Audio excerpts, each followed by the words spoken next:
de la costumbre, Lick. ¿Verdad que sí?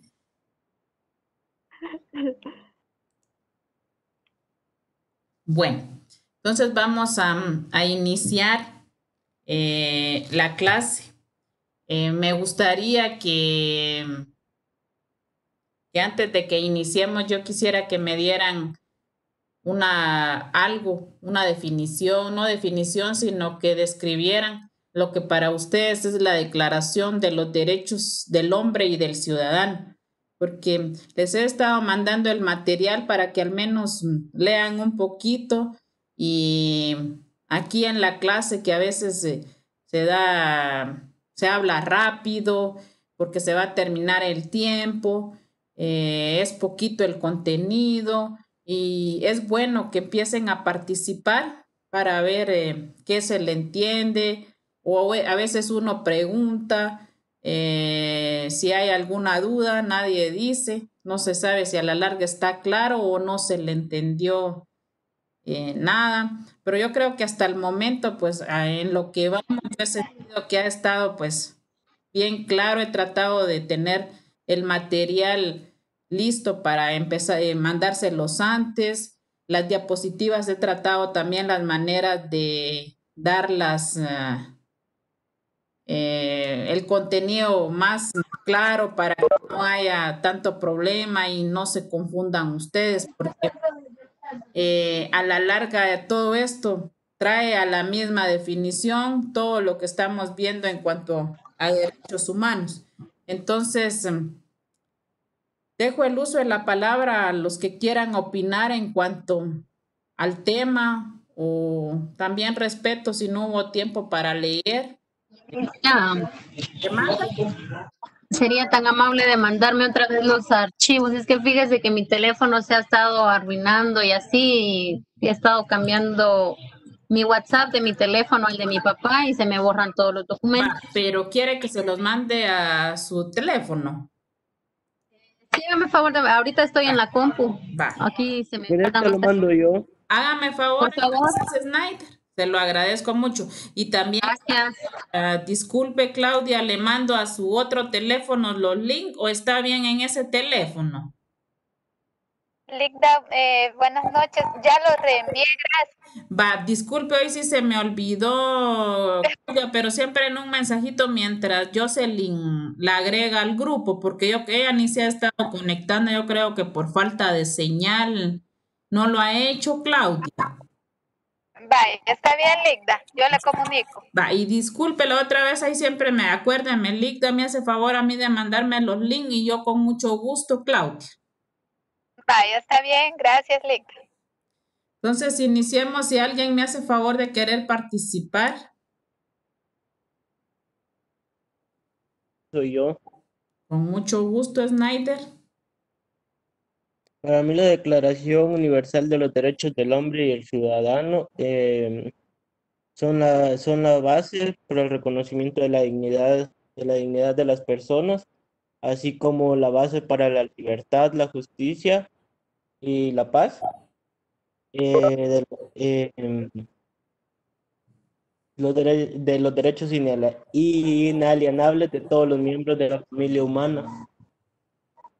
Pero especialmente del hombre y del ciudadano. Por eso la familia humana.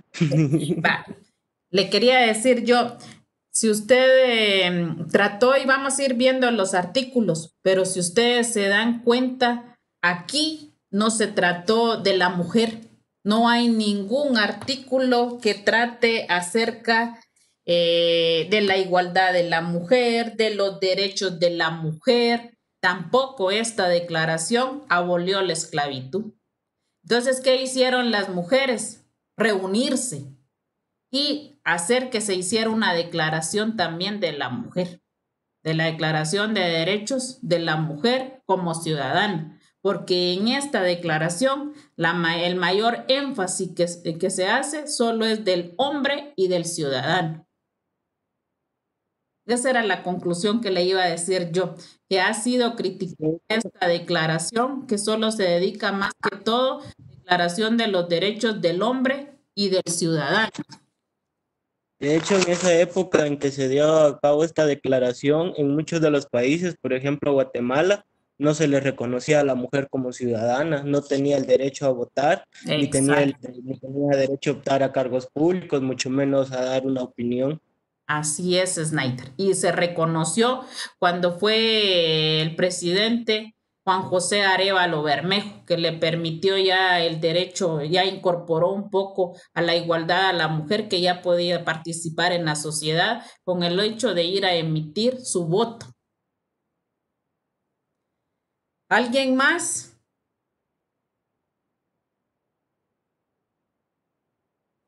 Tiene algo bien importante también el contenido de esta Declaración de los Derechos Humanos. ¿Cuál es el principio de la soberanía? Reside esencialmente en la nación.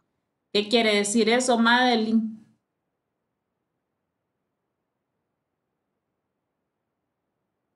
De que el poder está, o sea, todo depende del pueblo. Así es. La soberanía está en el pueblo y aquí sería la democracia. Quiere decir el pueblo para el pueblo y por el pueblo. Entonces, esta declaración toca mucho eso, que la soberanía también reside en el pueblo. Entonces, esta Declaración de los Derechos del Hombre y del Ciudadano, aprobada por la Asamblea Nacional Constituyente Francesa el 26 de agosto de 1789. Esta declaración fue en Francia, donde se declararon estos derechos. El principio de toda soberanía reside esencialmente en la nación. La declaración tiene un alcance general y orientado hacia el futuro. ¿Por qué orientado hacia el futuro, Snyder? Porque se intentaba que dentro de la Declaración de los Derechos eh, se, se calmara un poco los conflictos que había durante esa época, como eran las guerras y la violación que había al derecho a la vida de las personas que eran asesinadas, o incluso los reos que eran asesinados sin un debido proceso. Otros eran castigados de manera pública, denigrando a la persona y eran sometidos a esclavitud. Exacto. Y va hacia el futuro. ¿Por qué? Porque muchos de estos derechos están plasmados en constituciones. En primera constitución donde está plasmada es en la Constitución de Estados Unidos. Y en la de nosotros. Hay mucho, la libertad, la propiedad, todo lo que hemos leído, si ustedes han dado cuenta, están plasmadas en nuestra Constitución como los derechos humanos, individuales, sociales, y esto por eso es hacia el futuro, porque de ahí ha partido constituciones, declaraciones, convenciones.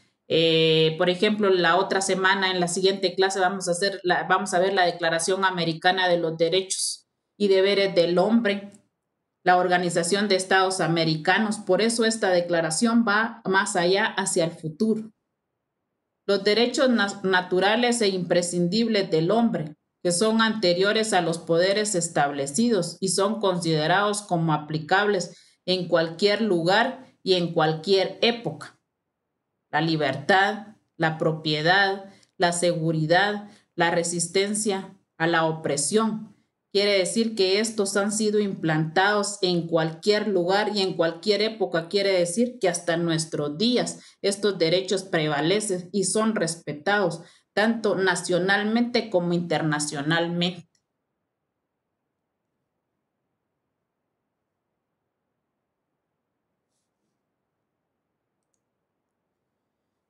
¿Cuántos artículos tiene la Declaración de Derechos Humanos, de la Declaración de Derechos del Hombre y del Ciudadano? ¿De cuántos artículos? 17, creo. 17 artículos.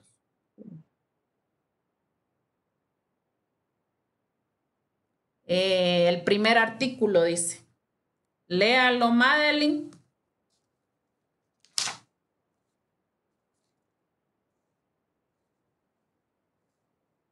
Artículo 1. Los hombres nacen y permanecen libres e iguales en derechos.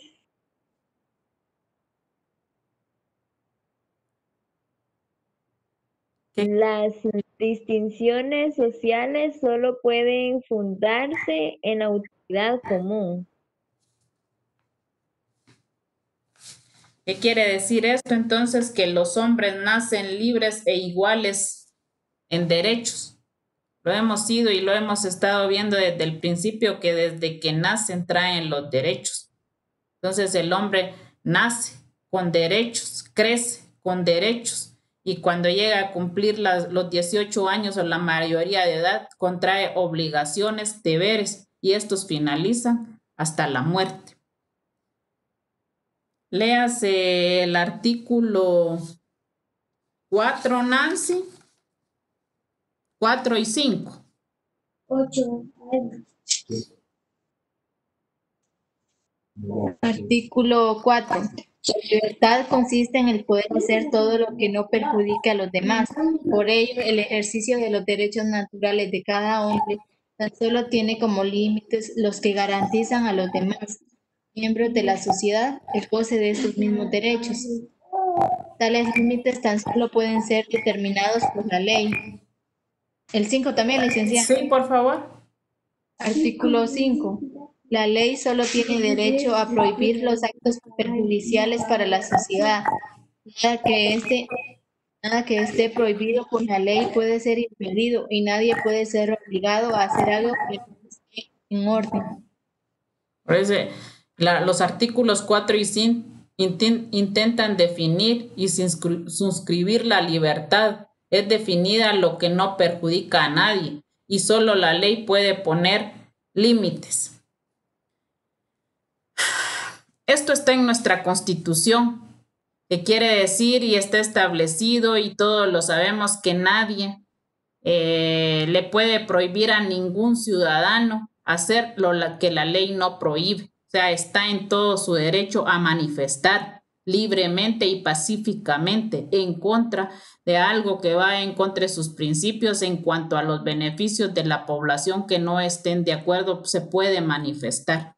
Entonces, esto es lo que se está basando en estos artículos. Y si ustedes se dan cuenta, hasta nuestros días está establecido y se puede hacer. Doménica, si se lee los artículos 7, 8 y 9, si me hace favor.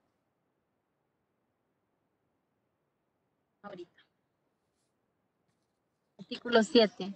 Ningún hombre puede ser acusado, arrestado o detenido, salvo en los casos determinados por la ley y en la forma determinada por ella. Quienes soliciten, cursen, ejecuten o hagan ejecutar órdenes arbitrarias deben ser castigados. Con todo, cualquier ciudadano que sea requerido o aprendido en virtud de la ley debe obedecer de inmediato y es culpable si opone resistencia. Artículo 8. La ley solo debe establecer penas estrictas y evidentemente necesarias, y tan solo se puede ser castigado en virtud de una ley establecida y promulgada con anterioridad al delito y aplicada legalmente. Artículo 9. Puesto que cualquier hombre se considera inocente hasta no ser declarado culpable, si se juzga indispensable detenerlo, cualquier rigor que no sea necesario para apoderarse de su persona debe de ser severamente reprimido por la ley. Estos artículos 7, 8 y 9 precisan las características de la libertad individual, presunción de inocencia e irretroactividad de la ley. ¿Cuál es la irretroactividad de la ley, Snyder?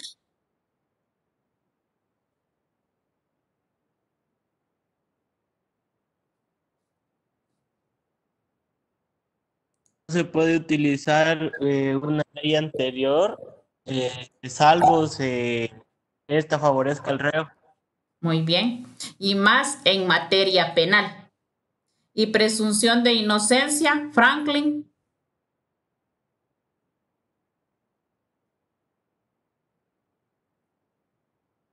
Usted, Melik, ahorita voy. ¿Qué es la presunción de inocencia? No, que no se puede culpar a nadie antes de llevarlo a un juzgado o ante A un juicio. autoridad legalmente, a un juicio, ¿verdad? Ahí está. Y o presentarlo ante un juez, ¿no? Muy bien. Escuchado. Muy bien. ¿Tiene a la mano sus documentos? No. teléfono lo tengo, Lick. Va, entonces léase los artículos 10 y 11, Franklin, si me hace favor. Vale, espérame. Artículo 10. Nadie debe ser incomodado por sus opiniones, inclusive religiosas, siempre y cuando su manifestación no perturbe el orden público establecido por la ley. Artículo 11. Libre comunicación de pensamiento y opiniones es uno de los derechos más valiosos del hombre. Por consiguiente, cualquier ciudadano puede hablar, escribir e imprimir libremente, siempre y cuando responda el abuso de esta libertad en los casos determinados por la ley. Estos dos artículos se encierran y se refiere a la libertad de opinión de prensa y de conciencia. ¿Qué quiere decir? Que la prensa puede dar libre opinión o manifestar o escribir artículos de los cuales están inconformes en cuanto al gobierno, cuáles son sus arbitrariedades en cuanto a instituciones. Entonces la prensa tiene libre opinión y de conciencia. Esto es lo que agarran, toman o tienen de base los artículos 10 y 11. El artículo 16 y 17, Madeline, si lo lees, si me hace favor.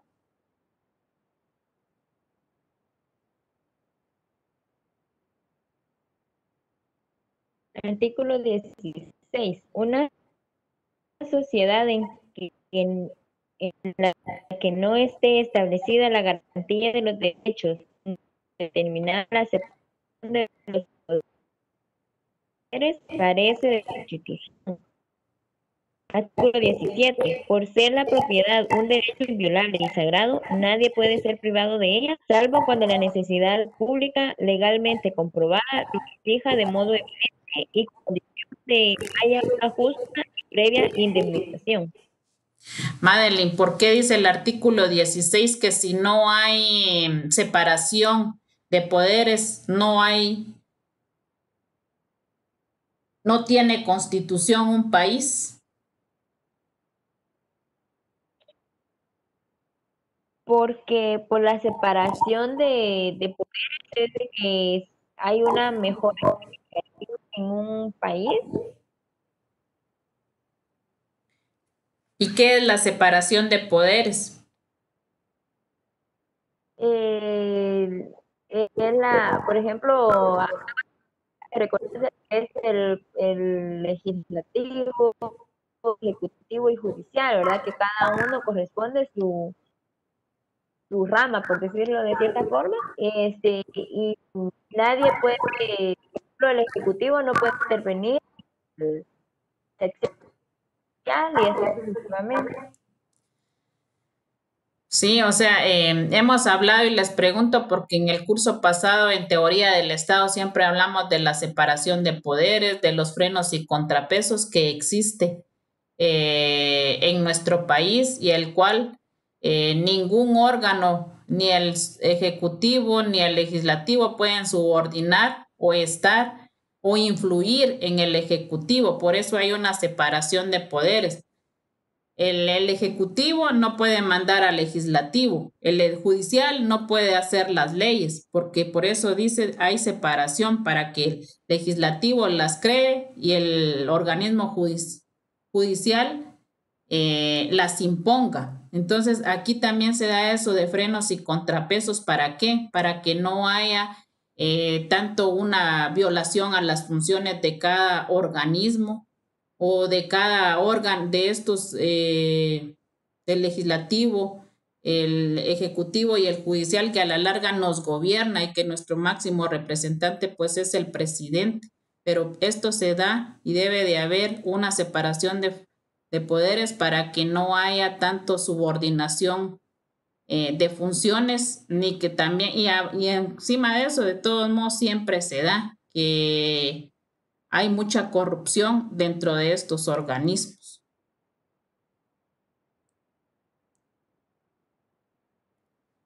Los derechos del hombre y del ciudadano surgieron en Estados Unidos y en Francia, primero por el cambio de poderes, por lo político y el entorno social. Este dice que surgieron por el cambio de poderes, por lo político y el entorno social. Todos los derechos humanos siempre tienen que estar enfocados en el ámbito social, en la conciencia, que de eso va a depender que se forme un derecho humano, no solo un derecho humano, sino que también a través de eso se puede hacer una creación, una iniciativa de ley para poder mejorar tanto nuestro entorno político, económico y social. Los cambios de poderes en sí también es una base fundamental. Con nosotros ha sido cada 4 años. Era conveniente, 2 años estaban las autoridades al frente de nuestro país, de nuestro municipio, pero los constitucionalistas o los mismos encargados de crear o modificar o reformar leyes se dieron cuenta de que en 2 años un gobierno no podía realizar demasiados proyectos, por eso alargaron el periodo para 4 años, para que se pudiera hacer más en beneficio tanto del país como de un municipio. Entonces los cambios que se dan hace que surjan nuevos derechos y nuevas implantaciones. Ellos entendían que debían decretar una ley donde los derechos del hombre y de los ciudadanos fueran importantes. La diferencia entre derechos humanos y derechos fundamentales. Además de esa, ¿qué otras diferencias pueden haber entre derechos humanos y derechos fundamentales? ¿Alguien que quiera compartir?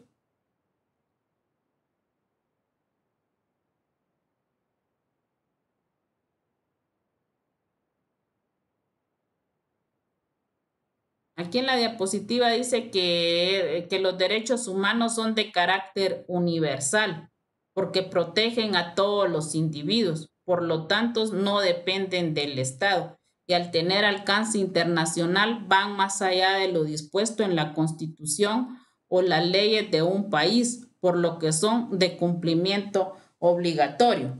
Los derechos humanos son las garantías que tienen todas las personas desde que nacen. Los derechos fundamentales son las garantías que tienen los ciudadanos o residentes en un país. Un ejemplo, Snyder.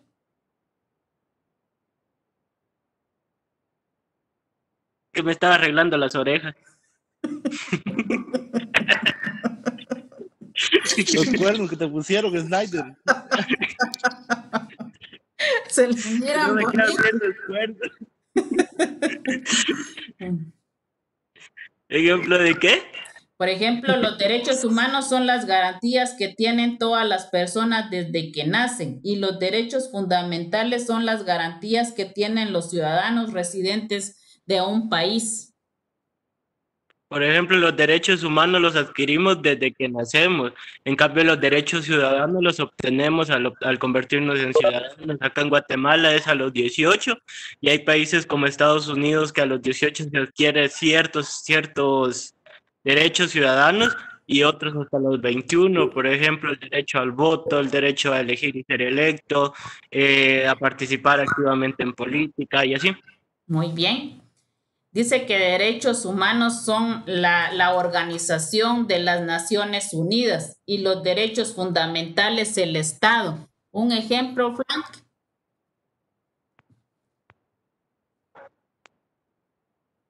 ¿Será que me puede repetir? Mire, pues, los derechos humanos son la organización de las Naciones Unidas, la ONU, y los derechos fundamentales el Estado. Por ejemplo, yo entiendo que los derechos humanos son más globales, más exacto, como que es más universales. a nivel mundial, universales, muy bien, cabal. sí, Entonces, universal. Entonces podemos hablar de un derecho universal como el derecho a la vida, ¿va? Que muy bien. No importa en qué país estemos, tenemos derecho a vivir, ¿no? Así es. Un derecho ya más selectivamente a un país, podemos hablar de un derecho al voto, ¿vale? Sí. Por ejemplo, la persona tiene derecho a votar, por ejemplo, en Guatemala, como decía Snyder, a los 18 años, ¿verdad? Exacto. Entonces, y cosa que no se puede hacer en otro país, porque tal vez nosotros no Exacto, tenemos la muy ciudadanía bien. para hacerlo, ¿verdad? Excelente, 100 puntos. Ejemplo clarísimo. Eh, la ONU aplica los derechos universales a nivel mundial. El derecho al voto se ejerce, el Estado lo ejerce, que solo lo puede hacer un ciudadano nacido en Guatemala, puede hacer, tiene derecho a elegir y ser electo. Muy bien, Franklin. Derechos humanos, la Declaración Universal de los Derechos Humanos de 1948 y los derechos fundamentales, la Constitución y las leyes de cada estado. Un ejemplo, Madeline.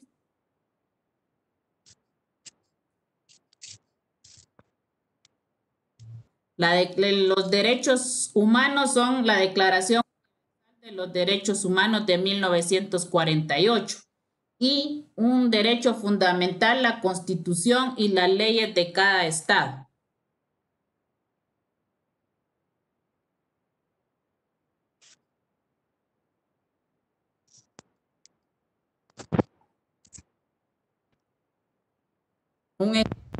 Madeline.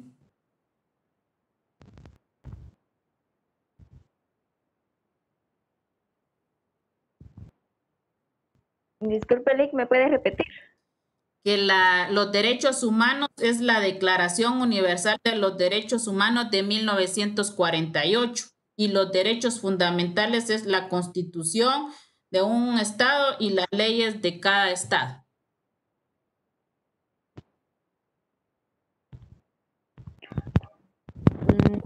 Pues yo pienso que la declaración, o sea, como ahí lo dice, ¿verdad? Es una declaración universal, o sea, que a todos los seres humanos nos beneficia. Exacto. Pero ya un Estado es, como dice ahí el ejemplo, que la Constitución, ¿verdad? O sea, que cada uno, todos somos libres, pero nos debemos regir a la Constitución y a otras leyes que ordenan lo que no debemos hacer y lo que está prohibido por la ley es un derecho fundamental establecido en una norma y en una ley. Por eso es fundamental, individual para cada persona.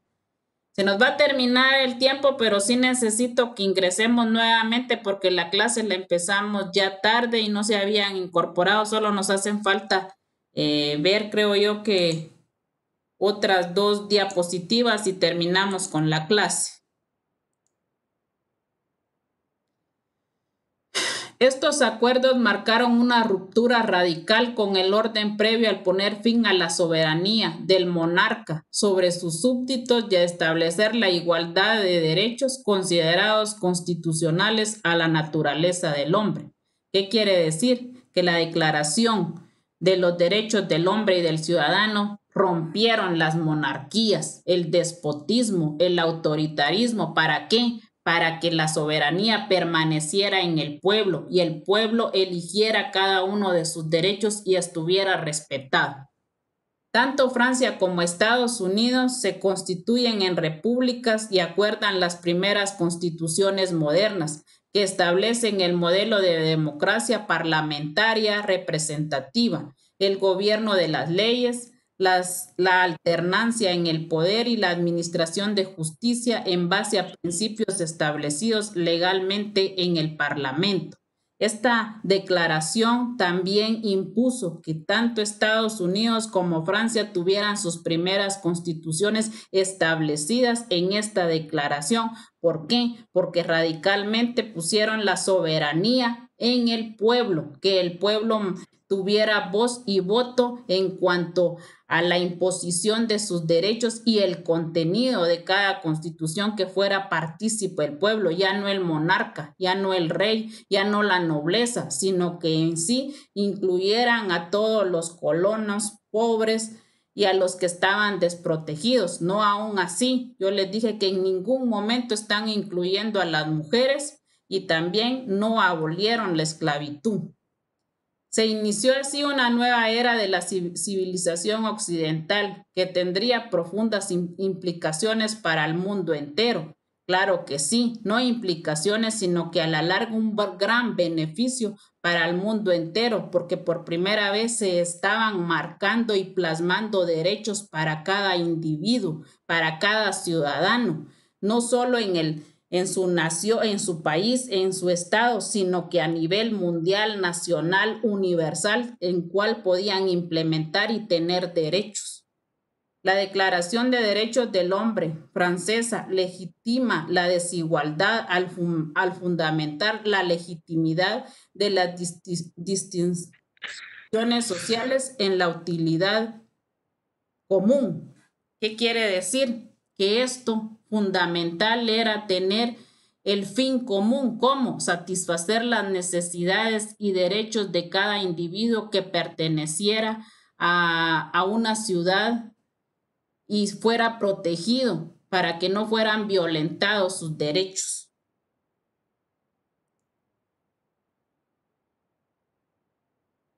Yo creo que ahí terminamos con la última diapositiva. Entonces, en conclusión, una parte